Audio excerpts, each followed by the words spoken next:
Председателката на Европската комисија Урсула фон дер Лајен, во видеообраќање на повеќе јазици, англиски, германски и француски, ги коментираше новите царини што ги воведе американскиот председател Доналд Трамп. Според неа, американските трговски мерки представуваат тежок удар за светската економија. Фон дер Лајен истакна дека Европската унија подготвува контрамерки доколку не успеат преговорите. Светски познатиот виртуоз на виолончело, Стјепан Хаусер, препознатлив по своите страстни изведби, го започна својот најголем и најхрабар проект досега. Музиката го обединува светот. Како дел од овој проект, Хаусер ја отсвири македонската песна Јовано, Јованке, за да ја представи нашата земја со оваа песна.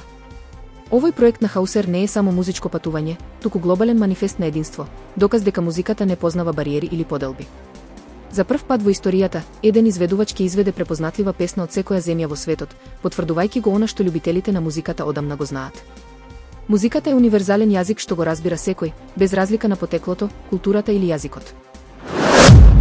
Дони и Никол го обожаваат делот од Сан Франциско каде што живеат, но никогаш немале доволно простор во својот мал стан. За да ја направат гарсонјерата на Дони попространа откако почнале заеднички живот, тие умно ја искористија висината на таванот од скоро 4 метри. Така, во еден агол, тие направија кревет на горно ниво, спална соба, додека под него, до милиметар, се користеше просторот за гардероберот на Дони. Исто така, имаат доволно простор за чување работи. Директно под креветот е канцеларијата на Дони, која лесно може да стане трпезарија. И има дополнителен кревет за гости што се спушта, односно гостинска соба. Живеењето во ваков стан има многу предности, меѓу кои секако е фактот дека сте принудени да имате се средено под конец, и има многу кутии во кои Дони и Никол чуваат уредно средени потребни работи. Крајбрежјето на Сиднеј е погодено од силни бранови, поплавување на домови и оштетена инфраструктура, соопштија денеска официјални лица.